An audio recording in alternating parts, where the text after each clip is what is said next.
today's session, it's going to be very slow and easy this morning. We won't be doing a lot of heavy mental lifting. It's really more of just reflecting. Since now that we're on week 6 of the school year, I think it's time that we also have our conversations with fellow teachers and across different levels, because we haven't had the time to really stop, breathe, and then after that just share some things. So this morning's not really PD, but more of a professional learning community is for us to really take the time to share, reflect, and develop for our new school year. Okay? So our agenda really today will be focused on professional sharing. I shared resources and documents with all of you last Friday. So I hope you had the time to just read through some of those articles. They're pretty short, and most of them came from Editopia. So if you haven't checked out Editopia, I hope the resources I shared with you opened up some areas of interest that you want to read about or learn some practices on.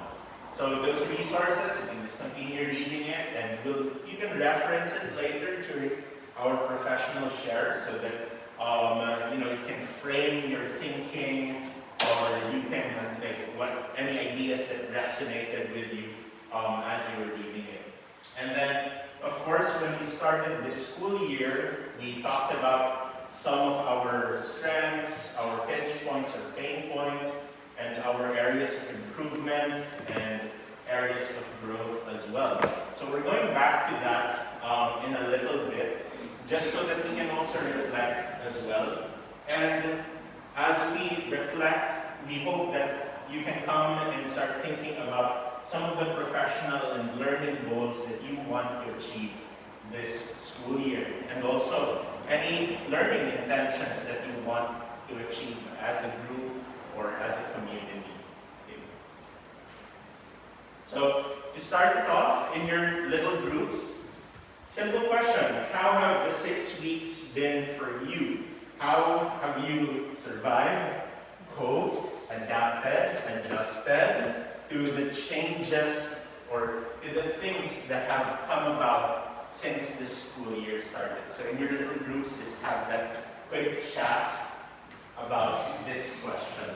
How have the 6 weeks been for you? Alright, so since we've now talked about some of our general sentiments and our feelings, I was hearing how some have experienced struggles because of the personnel changes, Miss Giselle with Miss Lena's departure. So there's been that's been a struggle for her, but she's found different ways of coping. I hear Miss Monique adjusting to the new culture and the new environment, not just after coming from years in a previous school, but also adjusting to how and who our students are. I'm hearing Mr. Joseph talk about the new routines that he has had to implement at grade 3, making sure that these students know the practices, know the ways, and so that he doesn't have to keep on doing it over and over again. So since we've sort of touched a little bit on that, let's try now frame our discussions on some of the things that we talked about at the start of the school year. When I asked you to think about some of the pain points and some of the practices that we need to improve on. And so I'm bringing back the old jam boards that we made. You can scan it so that you can see some of the discussions that we talked about, or some of the discussion points or practices that you have discussed and shared earlier on in the school year. And then let's continue that conversation again. So please scan it. You can choose any one of these jam boards to start off. We have the program of inquiry. This one you may not recognize this because you weren't in that session, but you can choose any of the other 2. Okay? So let's take a look at some of the discussions that we've had since that last PD, and let's see if we have been improving those practices, if we've been discussing, or if we've been sharing, or are we improving or just sliding back. Okay. So I'll give you time to just scan the QR code before I go back to the previous slide.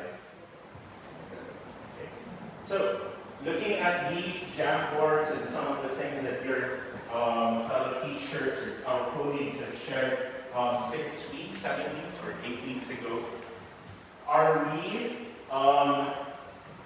we doing these practices? Are we strengthening those practices? Are we meeting some of the goals we discussed? So let's spend another few minutes discussing, sharing about the things we've written on the Jamboard. And are we doing these things? Have we been conscious of some of the activities or some of the practices that we said we will start doing or we will start improving as well?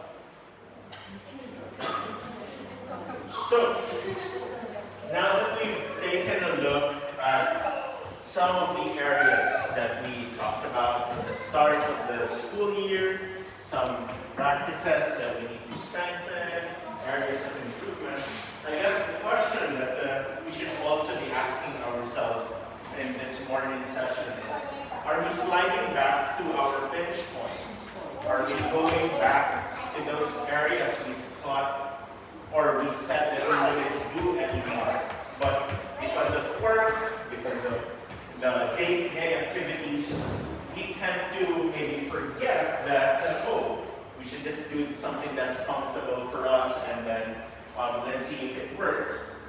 Or are we building a culture of learning and a culture of excellence? So these 2 questions will define the kind of learning community that we want to develop and that we want to grow for the remainder of the school year.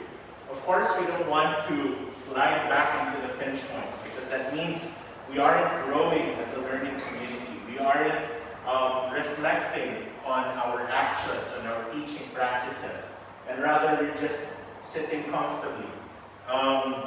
One of the things that I keep on telling you, now that we are an IB World School, we can't just simply rest on the fact that we're authorized. 5 years from now, when the IB comes again, and hopefully all of us are still here, a little older, a little wiser, and I hope a little thinner, for me at least. And maybe, yeah. But hopefully, by then, the IB will see how much we've grown, how far our program of inquiry has developed from the hastily made ad hoc that they wrote in the annotated, in the authorization visit report to some that's growing in concepts. There's less of the worksheets and less of the teacher talk and really more of the student agency. Collaboration doesn't just happen like on a scheduled time, but rather it's taking place organically where teachers just come together because there is a need. And so the next steps and the next few months and years of our journey as a PYP school will mean that we need to come together as a professional learning community. And I've been talking about this a lot of times, professional learning community. You've probably read it in some articles that you've encountered across the web and in the web, PLCs, PLNs. So let's watch this video to learn more about how PLCs can actually contribute in the growth, development, and refinement of our culture in the school.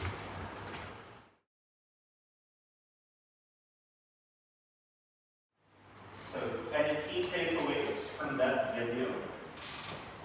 We should do that in school. I like the idea. Okay. So, Mr. Eugene said we should do that in school. Apart from that, what key takeaways, what practices did you see that help create this strong collaborative environment, an environment where you have the teachers just, when we talk about observation, a lot of us suddenly clench and say, oh no, I'm going to be observed, or oh no, Mr. Alfonso is walking down the hallway and he'll probably pop in the classroom, but just observing. So how can we change that sort of behavior or that sort of mindset in our school? How can we turn observations into one where we are consciously talking about not who I am as a teacher, but it's really more of like, what are the practices that I am doing inside my classroom that other teachers can emulate or other teachers can try out as well? So, thoughts and ideas about this video? Apart from Mr. Eugene, want to hear other voices in the crowd? I think there was an open discussion. Mm-hmm. That was the biggest takeaway. It was a very organized discussion where everyone to listen. Mm-hmm. There was all the positive things, there was some things that were very organized and So there were the protocols for discussion that were being shared, Ms. Koshi? Yeah, and also the students are comfortable, they go to see the other teachers around, like if more for the teachers, but then the students feel that clinch like you were talking about, that they also feel scared that why the teacher is coming or the person is coming on my table. Instead of like drawing or focusing on that, the person just feel like, oh no, I've been observed, is it because of my behavior? So maybe like having more teachers around and more adults, like keep moving so that they are comfortable, and at one point they are just like okay for people to just come in and move out. Yes. So the comfort was there in the school. I've noticed that with students. Like when I come in, the students are really hard at work, they're discussing, and then you just come close to them, they say, like, I'm not evaluating you, I just want to listen. Okay. Other thoughts, other things that you picked up from the video? Yes, Ms. Feedback is very important Mhm. during collaboration. So what you see in the video is that they discuss the strategy, and then teachers observe. After that, they discuss the feedback. So what are the strengths of the strategy and what are the weaknesses that we have to really improve on? Yes. It's very important. Yes.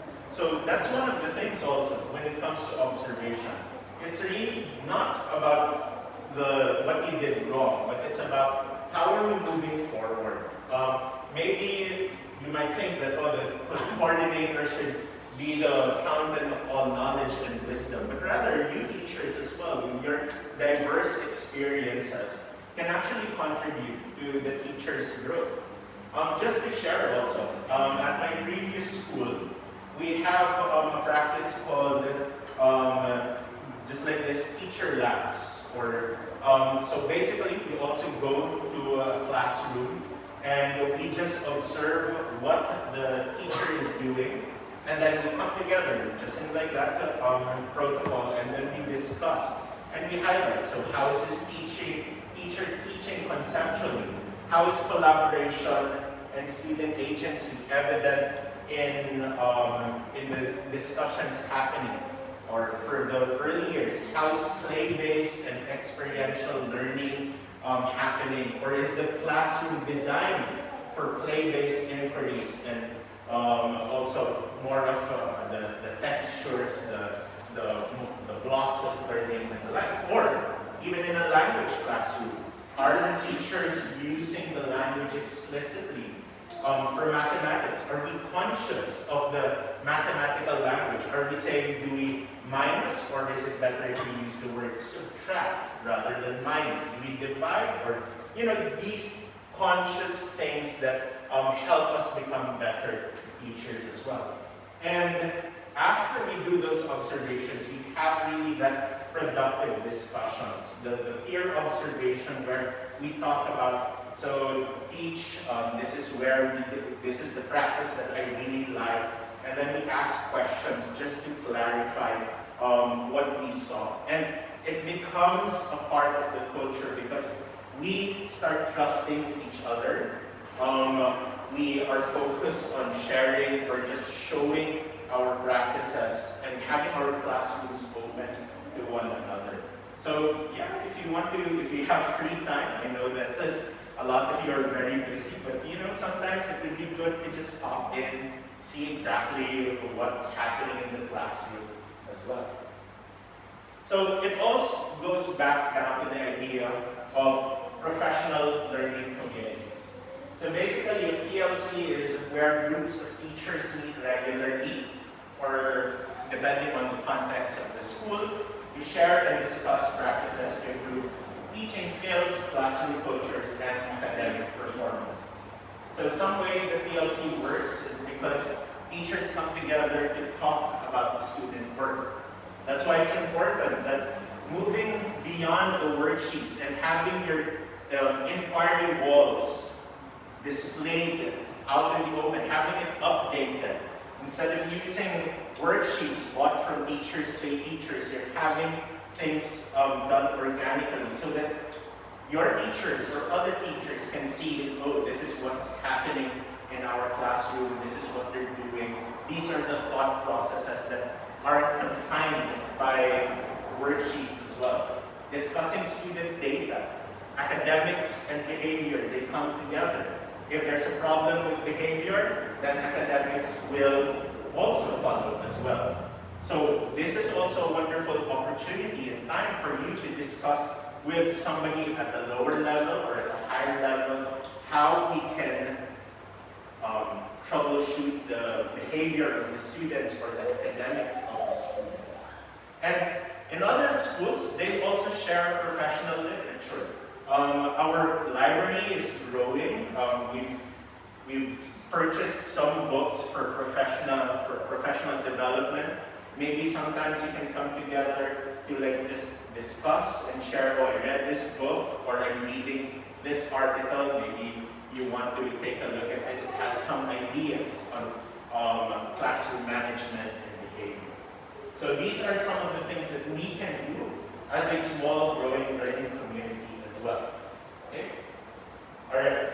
So going back to that idea of professional sharing, I shared with you the hyper document on the different resources, and maybe let's take some time to now share some of the ideas or articles that you found really interesting and maybe you want to try out in your own class as well. Okay, so you can scan the QR code for the hyperdoc, but you also have it in your emails.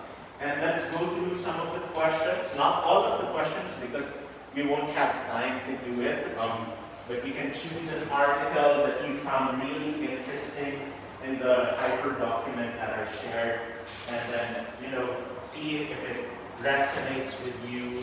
There are practices that you particularly like and want to try out. I know we're still having our discussion, but let's take a quick 10-minute break. 10 minutes.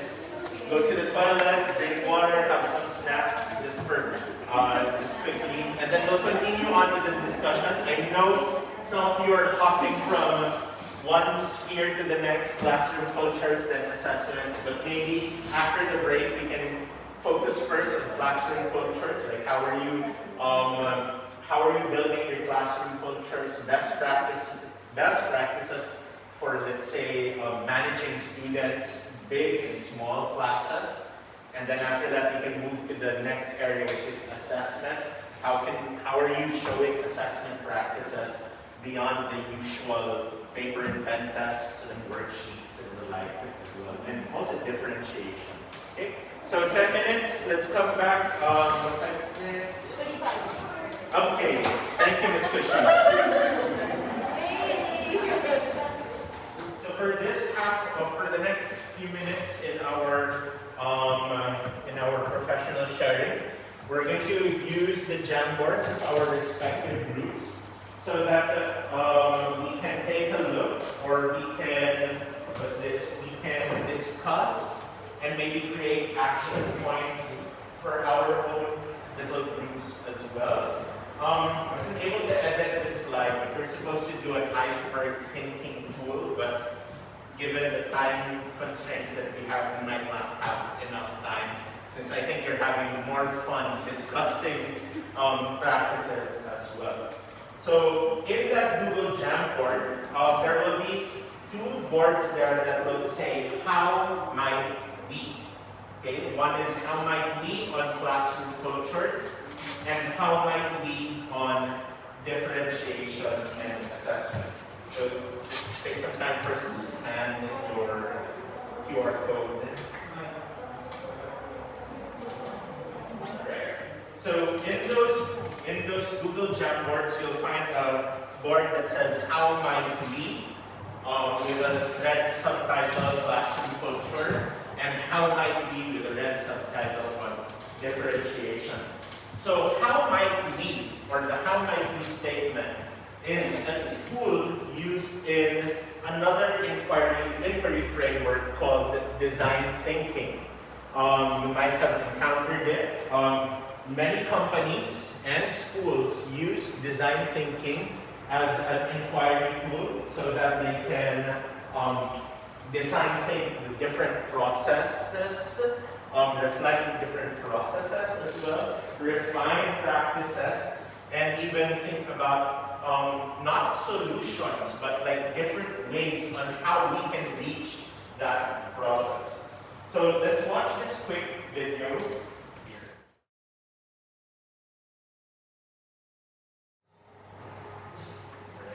So a bit weird, a bit far from our usual education talk, but in many schools, when we start talking about, let's say, student behavior or improving teaching practices, we brainstorm different ideas and solutions so that we can work on it together as a learning community. So in this mid-morning's exercise, we're going to still use the resources that I shared with you in the Hyper document so that you can come up with how might we statements. How might we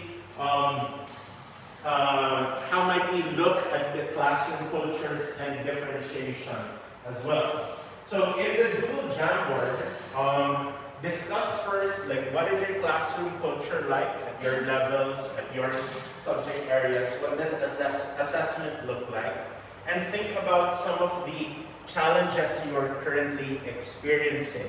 And coming together as a group, create some how might we statements around those themes or challenges. I've shared in the slide here some ways that we can phrase how might we questions. So how might we discuss student achievement and progress to align to our teaching goals and strategies?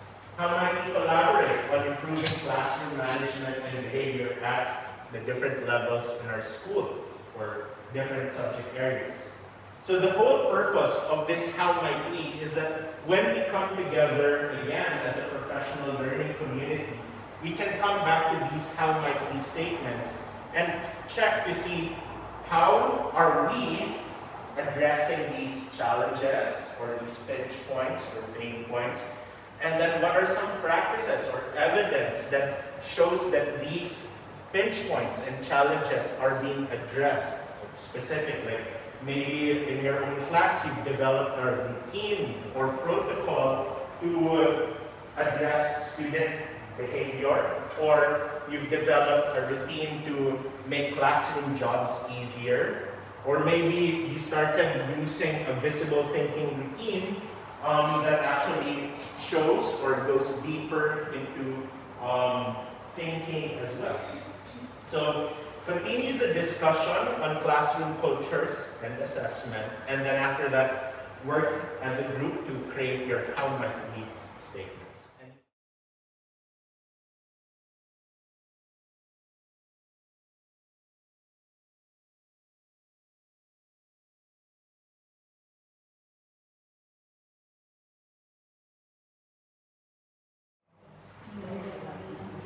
Alright, so let's move forward. Can we have the first group just share some of their how might we's? Not all, just one for classroom culture and another for differentiation and assessment. So if anyone can share from group 1, like the contacts, since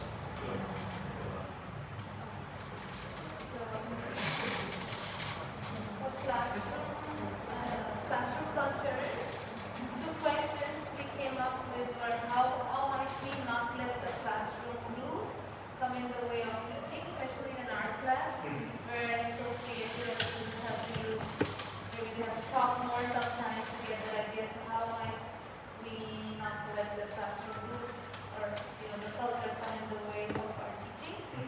And the other one was how might we ensure that classroom culture is similar across each class, especially as research, like what we're trying to like what we're just trying to put in the class is going across each class. like the Yes, consistency. consistency. And then how about first assessment or differentiation? Anyone? Just one? You have 4. We focus on more on differentiation, especially providing how might we maximize available resources for differentiation. And can I mention one more thing? How might we provide connecting Can you just share a bit on the authentic and collaborative? especially now we discussed that providing authentic resources and experiences is very difficult because of the health situation right now. But yeah, that's one of the challenges of the current situation. Yes. Alright, thank you, group 1. Let's give them a round of applause. Okay, moving on to group 2.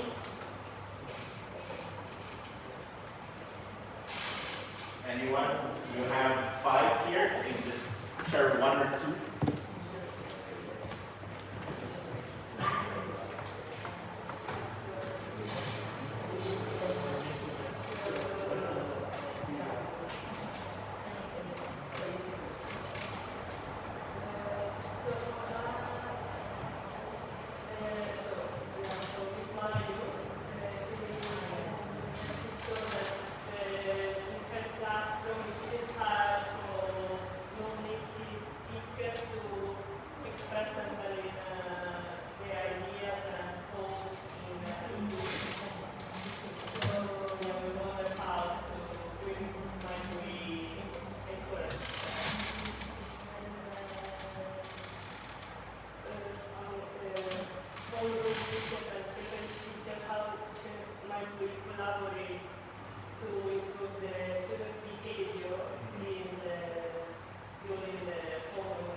Assessment. Again. Okay. Alright, thank you, group 2, for sharing. Let's give them a round of applause. Group 3.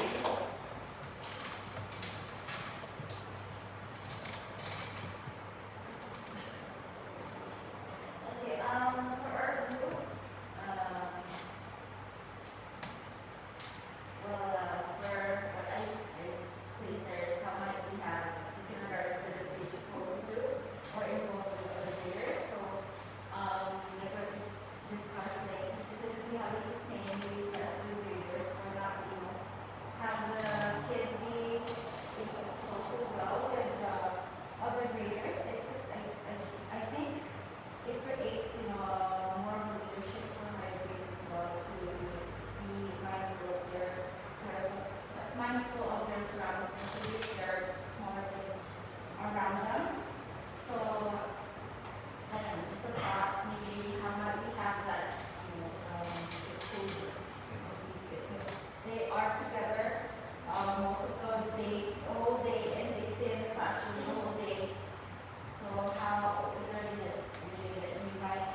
some of their experiences or some explorations that they have done. So how to bring about that.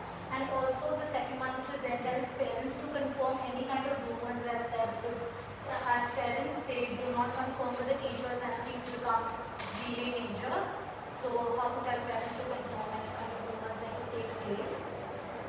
In the learning assessments that's there, how to avoid bulk planning. We can try to diagnose it here. How to avoid bulk planning. Like as teachers, we use different strategies in the class. So where is the place to really re-repeat with the students to understand one particular topic rather than using many topics that's there, or maybe using different strategies with those students. So at what point we should stop doing? Thank you. Thank you. Thank you for sharing, and thank you everyone for sharing your how might we statement. So we're now coming to the last part of our professional sharing, and this is just basically, since you've spent the whole morning with these people in front of you, and of course you will be spending more time with them as we move or as we go through the remainder of the school year. So just as an exit ticket for your group, once again another Jamboard, but this one is the last. So using your how might we statements, the pinch points, your discussions, or any insights, in your group, create one post-it that will show 3 stars. So what are 3 learning intentions that you as a group want to commit to, and a wish, a learning goal that you as a group would like to also commit to for the remainder of the school year. Once you're done with the post-its, you're free to go, but I believe some teachers have some announcements, so just wait for all the groups to